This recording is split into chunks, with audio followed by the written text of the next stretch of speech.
ನಮಸ್ಕಾರ ಎಲ್ಲರಿಗೂ. ಎಲ್ಲರೂ ಹೆಂಗದಿರಿ ಮತ್ತು ಎಲ್ಲರೂ ಆರಾಮದಿರಿ ಅಂತ ಅಂದ್ಕೊಂಡಿದ್ದೀನಿ. ನನ್ನ ಕೇಳಿದ್ರೆ ನಾನು ಸಹ ಆರಾಮದೇನ್ರಿ. ಇವತ್ತಿನ ಸ್ಪೆಷಲ್ ರೆಸಿಪಿ ಏನಪ್ಪ ಅಂತಂದ್ರೆ, ಚಿಕನ್ ಇಷ್ಟಪಡದೇ ಇರೋರು ಈ ರೀತಿ ಮನೆಯಲ್ಲೇ ಕ್ರಿಸ್ಪಿಯಾಗಿ KFCಯಲ್ಲಿ ಎಗ್ ಫ್ರೈಡ್ ಮಾಡೋದು ಹೆಂಗೆ ಅಂತಂದು ತಿಳಿಸ್ಕೊಡೋದಕ್ಕೆ ಬಂದಿದ್ದೀನಿ, KFC ಸ್ಟೈಲಲ್ಲಿ.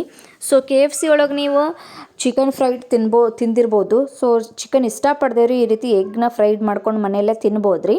ಅದನ್ನು ಯಾವ ರೀತಿ ಮಾಡೋದಂತಂದು ತಿಳಿಸ್ಕೊಡ್ತೇನೆ ರೀ. ಬರ್ರಿ. ಮತ್ತು ಅದಕ್ಕಿಂತ ಮುಂಚೆ ನಾನು ಯಾರೆಲ್ಲ ಈ ವಿಡಿಯೋಸ್ನ ಫಸ್ಟ್ ಟೈಮ್ ನೋಡ್ತಾ ಇದ್ದೀರಾ, ದಯವಿಟ್ಟು ಸಬ್ಸ್ಕ್ರೈಬ್ ಮಾಡಿರಿ, ಲೈಕ್ ಮಾಡಿರಿ, ಕಮೆಂಟ್ ಮಾಡಿರಿ, ಹಾಗೆ ಬೆಲ್ ಐಕನ್ನ ಒತ್ತಕ್ರಿ. ನಾನು ಮಾಡುವಂಥ ಪ್ರತಿಯೊಂದು ವಿಡಿಯೋ ನಿಮ್ಗೆ ನೋಟಿಫಿಕೇಷನಾಗಿ ಬರ್ತೈತೆ ರೀ. ಹಂಗೆ ನಿಮ್ಮ ಸಪೋರ್ಟ್ ಯಾವಾಗಲೂ ಇದೇ ರೀತಿ ಇರಲಿ ಅಂತಂದು ನಾನು ಈ ವಿಡಿಯೋ ಮುಖಾಂತರ ಕೇಳ್ಕೊತೇನೆ ರೀ. ಬರ್ರಿ ಮತ್ತು ಅದನ್ನು ಹೆಂಗೆ ಮಾಡೋದಂತಂದು ತಿಳಿಸ್ಕೊಡ್ತೇನೆ ರೀ. ನಾನು ಇಲ್ಲೊಂದು ಬೌಲ್ ತೊಗೊಂಡಿದ್ದೆ. ಬೌಲಲ್ಲಿ 4 ಎಗ್ನ ಈ ರೀತಿ ಒಡೆದು ಹಾಕ್ಕೊಂಡೇನಿ ರೀ. ಒಡೆದು ಹಾಕ್ಕೊಂಡ್ಮೇಲೆ ಅದನ್ನು ಚೆಂದಾಗೆ ಮಿಕ್ಸ್ ಮಾಡ್ಕೋಬೇಕ್ರಿ. ಸೊ ಈ ರೀತಿ ಚೆಂದಾಗೆ ಮಿಕ್ಸ್ ಮಾಡ್ಕೊಳ್ರಿ, ಯಾವುದೇ ರೀತಿ ಗಂಟದು ಇರಬಾರ್ದು ರೀ. ಚೆಂದಾಗೆ ಮಿಕ್ಸ್ ಮಾಡ್ಕೊಳ್ರಿ, ಒಂದು ಸ್ಪೂನ್ ತೊಗೊಂಬಿಟ್ಟು. ಓಕೆನಾ? ಅದೆಲ್ಲ ಆದಮೇಲೆ ಅದಕ್ಕೆ ನಾನು ಆ್ಯಡ್ ಮಾಡಾಕತ್ತೀನಿ ರೀ ಚಿಲ್ಲಿ ಫ್ಲೇಕ್ಸ್ ಆ್ಯಡ್ ಮಾಡಾಕತ್ತೇನೆ ರೀ. ಅದಾದಮೇಲೆ ಸ್ವಲ್ಪ ಬ್ಲ್ಯಾಕ್ ಪೇಪರ್ ಹಾಕಾಕತ್ತೇನೆ ರೀ. ಸ್ವಲ್ಪ ಚಿಲ್ಲಿ ಫ್ಲೇಕ್ಸ್ ಜಾಸ್ತಿ ಹಾಕ್ಕೊಂಡ್ರೂ ತೊಂದರೆ ಏನಿಲ್ಲ, ರುಚಿ ಚೆನ್ನಾಗಿ ಬರುತ್ತೆ ರೀ. ಅದಾದಮೇಲೆ ರುಚಿಗೆ ತಕ್ಕಷ್ಟು ಉಪ್ಪು ಹಾಕ್ಕೊಳಕತ್ತೇನೆ ರೀ. ಈ 3 ಹಾಕ್ಕೊಂಡ್ಮೇಲೆ ಮತ್ತೆ ಚೆಂದಾಗೆ ಅದನ್ನು ಮಿಕ್ಸ್ ಮಾಡ್ಕೊಳ್ರಿ. ಚೆಂದಾಗೆ ಮಿಕ್ಸ್ ಆಗ್ಬೇಕ್ರಿ. ಎಲ್ಲ ಯಾವುದೇ ರೀತಿ ಗಂಟು ಆಗಬಾರ್ದು, ಚೆಂದಾಗೆ ಮಿಕ್ಸ್ ಮಾಡ್ಕೊಳ್ರಿ. ನೋಡತ್ತಿರ್ಬೋದು ನೀವು ಯಾವ ರೀತಿ ಮಿಕ್ಸ್ ಆಗೈತಿ ಅಂತಂದು. ಈ ರೀತಿ ಚೆಂದಾಗೆ ಮಿಕ್ಸ್ ಮಾಡ್ಕೊಳ್ರಿ. ಮಿಕ್ಸ್ ಮಾಡ್ಕೊಂಡ್ಮೇಲೆ ನಾ ಇಲ್ಲಿ ಗ್ಯಾಸ್ ಮೇಲೆ ಒಂದು ಕಡಾಯಿ ಅಥವಾ ಬಾಣಲಿ ಅಂತ ಅಂತೀವಿ ನಾವು, ಆ ರೀತಿ ಇಟ್ಟಿದ್ವಿ ರೀ ಕಾಯೋದಕ್ಕೆ. ಅದು ಮಸ್ತ್ ಕಾದೈತ್ರಿ. ಕಾದಿದ್ಮೇಲೆ ಅದಕ್ಕೆ ಸ್ವಲ್ಪ ಎಣ್ಣೆ ಹಚ್ಚಾಕತ್ತೇನೆ ರೀ. ಸೊ ಈ ರೀತಿ ಎಣ್ಣೆ ಹಚ್ಚಿದ ಮೇಲೆ ನಾವೆಲ್ಲ ಎಗ್ ಒಳಗೆ ಮಿಕ್ಸ್ ಮಾಡ್ಕೊಂಡಿದ್ವಲ್ರಿ, ಅದನ್ನು ಅರ್ಧ ಅಷ್ಟೇ ನಾವು ಇವಾಗ ಒಂದು ಆಮ್ಲೆಟ್ ಥರ ಹಾಕ್ಕೊಳ್ಳೋಣ್ರಿ. ಸೊ ಈ ರೀತಿ ಹಾಫ್ ಅಷ್ಟೇ ನಾನು ಹಾಕ್ಕೊಂಡೇನಿ, ಇನ್ನೂ ಹಾಫ್ ಹಂಗೆ ಇಟ್ಕೊಂಡೇನಿ ರೀ. ಈ ರೀತಿ ಆಮ್ಲೆಟ್ ಥರ ಹಾಕ್ಕೊಂಡ್ಬಿಟ್ಟು ಅದನ್ನು ಪೂರ್ತಿಯಾಗಿ ಈ ರೀತಿ ಮಾಡ್ಕೊಳ್ರಿ. ಸೊ ಈ ರೀತಿ ಇವಾಗ ಹಾಕ್ಕೊಂಡ್ಮೇಲೆ ಗ್ಯಾಸ್ನ ಲೋ ಫ್ಲೇಮಲ್ಲೇ ಇಡ್ರಿ, ಹೈ ಫ್ಲೇಮಲ್ಲಿ ಇಡಕ್ಕೆ ಹೋಗ್ಬೇಡ್ರಿ. ಅದಾದಮೇಲೆ ಈ ರೀತಿ ಒಂದು ಪ್ಲೇಟ್ ಮುಚ್ಚಿಬಿಟ್ಟು ಅದನ್ನು ಬೇಯೋದಕ್ಕೆ ಬಿಡ್ರಿ. ಸೊ ಇವಾಗ ನೋಡಕತ್ತಿರ್ಬೋದು ನೀವು, ಮಸ್ತಾಗೆ ಆಮ್ಲೆಟ್ ಥರ ಬೆಂದೈತ್ರಿ. ಸೊ ಅದನ್ನ ಇವಾಗ ಹೊಳಸ್ಕೊಳ್ಳೋಣ್ರಿ. ಸೊ ಈ ರೀತಿ ಹೊಳಸ್ಕೊಂಡು ಮತ್ತೆ ಸ್ವಲ್ಪ ಬೇಯಿಸ್ಕೊಳ್ರಿ.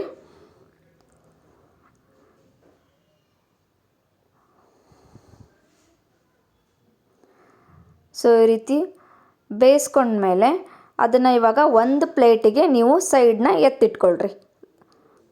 ಸೊ ಈ ರೀತಿ ಬೇಯಿಸ್ಕೊಂಡಿದ್ರಲ್ವ, ಅದನ್ನ ಇವಾಗ ಒಂದು ಪ್ಲೇಟಿಗೆ ಹಾಕ್ಕೊಂಡು ಸೈಡ್ ಇಟ್ಕೊರಿ. ನೋಡತ್ತಿರ್ಬೋದು, ನೋಡಿದ ತಕ್ಷಣ ತಿನ್ಬೇಕು ಅನಿಸುತ್ತೆ, ಬಟ್ ಇನ್ನೂ ಅದು ಬಾಕಿ ಐತ್ರಿ ರೆಡಿ ಆಗೋದು. ಸೊ ಅದಾದಮೇಲೆ ಬಾಣಲಿಗೆ ಮತ್ತೆ ಎಣ್ಣೆ ಹಚ್ಚಿಬಿಟ್ಟು ಇನ್ನೂ ಅರ್ಧ ಹಾಕ್ಕೊಂಡಿದ್ವಲ್ರಿ, ಆ ಅರ್ಧ ಸತ ಆಮ್ಲೆಟ್ನ ಹಾಕ್ಕೊಳ್ಳೋಣ್ರಿ. ಇದು ಒಟ್ಟು ಇವಾಗ ಹಾಕ್ಕೊಂಡ್ಬಿಡ್ಬೇಕ್ರಿ. ಸೊ ಇದೆಲ್ಲ ಹಾಕ್ಕೊಂಡ್ಮೇಲೆ ಇದಕ್ಕೆ ಇವಾಗ ಬೇಯೋದಕ್ಕೆ ಬಿಟ್ಟೇವಲ್ರಿ, ಅದಕ್ಕೆ ಸ್ವಲ್ಪ ಚೀಸ್ ಸ್ಲೈಸ್ ಇರ್ತೈತಲ್ರಿ, ಅದನ್ನು ಹಾಕ್ಕೊಳ್ರಿ. ಕರೆಕ್ಟಾಗಿ ಎಲ್ಲ ಕಡೆ ಚೀಸ್ ಆಗೋ ಥರ ಎಲ್ಲ ಕಡೆನೂ ಚೀಸ್ ಸ್ಲೈಸ್ ಹಾಕ್ಕೊಳ್ರಿ. ಅಥವಾ ನಿಮ್ಮ ಹತ್ರ ಚೀಸ್ ಸ್ಲೈಸ್ ಇಲ್ಲ ಅಂತಂದರೆ ಅದು ಚೀಸ್ ಮಾತ್ರ ನಿಮಗೆ ಬುರ್ಜಿ ಟೈಪ್ ಬರ್ತದಲ್ರಿ, ಅದನ್ನಾದರೂ ತೊಗೊಂಬಿಟ್ಟು ನೀವು ಯೂಸ್ ಮಾಡ್ಕೋಬೋದು. ಅದಾದಮೇಲೆ ಅದ್ರ ಮೇಲೆ ಸ್ವಲ್ಪ ಚಿಲ್ಲಿ ಫ್ಲೇಕ್ಸ್ ಹಾಕ್ಕೊಳಕತ್ತೇನೆ ರೀ. ಅದಾದಮೇಲೆ ಸ್ವಲ್ಪ ಆರ್ಗ್ಯಾನಿಕ್ ಪೌಡ್ರ್ ಹಾಕ್ಕೊಂಡೇನಿ ರೀ, ಮತ್ತು ಕೊತ್ತಂಬರಿ ಹಾಕ್ಕೊಂಡೇನಿ ರೀ. ಈ ರೀತಿ ಕೊತ್ತಂಬರಿ, ಆರ್ಗ್ಯಾನೋ ಮತ್ತು ಚಿಲ್ಲಿ ಫ್ಲೇಕ್ಸ್ ಎಲ್ಲ ಹಾಕ್ಕೊಂಡ್ಮೇಲೆ ಮತ್ತು ನಾವು ಇನ್ನೊಂದು ಆಮ್ಲೆಟ್ ಮಾಡ್ಕೊಂಡಿದ್ವಲ್ರಿ, ಅದನ್ನು ಅದ್ರ ಮೇಲೆ ಇಟ್ಬಿಟ್ಟು ಮತ್ತು ಇವಾಗ ಪ್ಲೇಟ್ ಮುಚ್ಚ್ರಿ. ಈ ರೀತಿ ಪ್ಲೇಟ್ ಮುಚ್ಚಿ ಮತ್ತು ಅದನ್ನು ಬೇಯೋದಕ್ಕೆ ಬಿಡ್ರಿ. ನೋಡಿದ ತಕ್ಷಣ ಬೆಂದೈತ್ರಿ. ಇವಾಗ ಅದನ್ನು ಹೊಳಸ್ಕೊಳ್ಳೋಣ್ರಿ ಇವಾಗ. ಸೊ ಹೊಳಸ್ಕೊಂಡ್ಮೇಲೆ ಅದನ್ನು ಮತ್ತೆ ಇನ್ನೊಂದು ಕಡೆ ಅದನ್ನು ಬೇಯಿಸ್ಕೊಳ್ರಿ.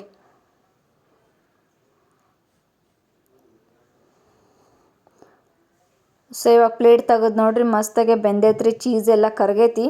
ಸೊ ಇವಾಗ ಅದನ್ನು ಒಂದು ಪ್ಲೇಟಿಗೆ ನಾವು ತಕ್ಕೊಳ್ಳೋಣ್ರಿ. ಸ್ವಲ್ಪ ನಿಧಾನಕ್ಕನ ತೆಗೀರಿ, ಯಾಕಂದರೆ ಚೀಸ್ ಎಲ್ಲ ಇರೋದಕ್ಕೆ ಅದು ಸ್ವಲ್ಪ ಜಲ್ದಿ ಬರೋಂಗಿಲ್ಲ, ಹಾಗಾಗಿ ಸ್ವಲ್ಪ ನೋಡ್ಕೊಂಡು ನಿಧಾನಕ್ಕೆ ತಕ್ಕೊಳ್ರಿ. ಇವಾಗ ನಾನು ಅದನ್ನು ಒಂದು ಪ್ಲೇಟಿಗೆ ತಕ್ಕೊಂಡು ಇಟ್ಕೊಂಡೇನಿ ರೀ. ಸೊ ಈ ರೀತಿ ರೆಡಿ ಆಗೈತೆ ರೀ ಈಗ ಆಮ್ಲೆಟು. ಅದನ್ನು ನಾವು ಯಾವ ಶೇಪಲ್ಲಿ ಬೇಕೋ ನೀವು ಆ ರೀತಿ ಶೇಪಲ್ಲಿ ಕಟ್ ಮಾಡ್ಕೋಬೋದು. ನಾನು ಇವಾಗ ನಿಮ್ಗೆ ಶೇಪಲ್ಲಿ ಯಾವ ರೀತಿ ಕಟ್ ಮಾಡ್ಕೊಳಕತ್ತೇನೆ ಅನ್ನೋದು ತಿಳಿಸ್ಕೊಡಕತ್ತೇನೆ ರೀ. ಈ ರೀತಿ ನೀವು ಕಟ್ ಮಾಡ್ಕೊಳ್ರಿ ಒಂದೊಂದಾಗಿ. ಸೊ ನೋಡತ್ತಿರ್ಬೋದು ನೀವು ಯಾವ ರೀತಿ ಕಟ್ ಮಾಡ್ಕೊಳಕತ್ತೇನೆ ಅಂತಂದು. ಈ ರೀತಿ ಬಿಡಿಯಾಗಿ ನೀವು ಕಟ್ ಮಾಡ್ಕೊಳ್ರಿ. ಟೇಸ್ಟ್ ಮಸ್ತ್ ಅಂದ್ರೆ ಮಸ್ತ್ ಬರ್ತೈತೆ ರೀ. ಒಂದು ಸಲ ಟ್ರೈ ಮಾಡಿರಿ. ಇದನ್ನು ಸಹ ಹುಡುಗರು ಸಹ ತುಂಬ ಇಷ್ಟಪಟ್ಟು ತಿಂತಾರೆ ರೀ. ನೋಡ್ತಿರ್ಬೋದು ನೀವು ಇವಾಗ ಎಷ್ಟು ಚೆನ್ನಾಗಿ ಬಂದೈತೆ ರೀ ಅಂತಂದು. ಒಳಗೆಲ್ಲ ಚೀಸ್ ಮಸ್ತ್ ಅಂದ್ರೆ ಮಸ್ತ್ ಆಗೈತೆ ರೀ. ಸೊ ಇದನ್ನು ಇವಾಗ ನಾವು ಎಣ್ಣೆ ಒಳಗೆ ಕರಿಯೋದಕ್ಕೆ ರೆಡಿ ಮಾಡ್ಕೊಂಡೇನಿ ರೀ, ಒಂದೊಂದಾಗಿ ಈ ರೀತಿ ಬಿಡಿಸ್ಕೊಂಡು. ಸೊ ಬರ್ರಿ ಮತ್ತೆ ಇದನ್ನು ಎಣ್ಣೆ ಒಳಗೆ ಕರಿಯೋದಕ್ಕೆ ಏನೇನು ಮತ್ತೆ ಅಪ್ಲೈ ಮಾಡ್ಬೇಕು ಅನ್ನೋದನ್ನು ತೋರಿಸ್ಕೊಡ್ತೇನೆ ರೀ. ಬನ್ನಿರಿ. ಸೊ ಒಂದು ಬೌಲಲ್ಲಿ ತೊಗೊಂಡಿದ್ದೀನಿ ನಾನು. ಒಂದು ಬೌಲ್ ತೊಗೊಂಡ್ಮೇಲೆ ಅದಕ್ಕೆ ನಾನು ಮೈದಾ ಹಿಟ್ಟನ್ನ ಹಾಕ್ಕೊಳಕತ್ತೇನೆ ರೀ. ಎಷ್ಟು ಕ್ವಾಂಟಿಟಿ ಬೇಕು ನೋಡ್ಕೊಂಡು ನೀವು ಹಾಕ್ಕೊಳ್ರಿ. ಸೊ ನಾನಿವಾಗ ಮೈದಾ ಹಿಟ್ಟನ್ನ ತೊಗೊಂಡ್ಬಿಟ್ಟು ಒಂದು ಬೌಲಲ್ಲಿ ತಗೊಂಡೇನಿ ರೀ. ಅದಕ್ಕೆ ನಾನಿವಾಗ ಚಿಲ್ಲಿ ಫ್ಲೇಕ್ಸ್ ಹಾಕ್ಕೊಳಕತ್ತೇನೆ. ಮತ್ತು ಅದಾದಮೇಲೆ ಧನಿಯಾ ಪೌಡ್ರ್ ಹಾಕ್ಕೊಳಕತ್ತೇನೆ ರೀ.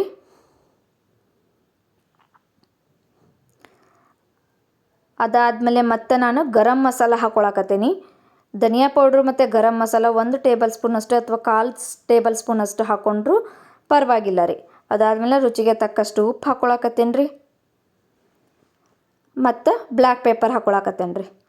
ಇವೆಲ್ಲ ಹಾಕ್ಕೊಂಬಿಟ್ಟು ಇವಾಗ ಅದನ್ನು ಮಿಕ್ಸ್ ಮಾಡ್ಕೊಳ್ಳೋಣ ರೀ ಚೆಂದಾಗೆ. ಎಲ್ಲ ಕಡೆನೂ ಮಿಕ್ಸ್ ಆಗ್ಬೇಕು ರೀ ಮಸಾಲೆ, ಹಾಗಾಗಿ ಚೆಂದಾಗ ಮಿಕ್ಸ್ ಮಾಡ್ಕೊಳ್ರಿ.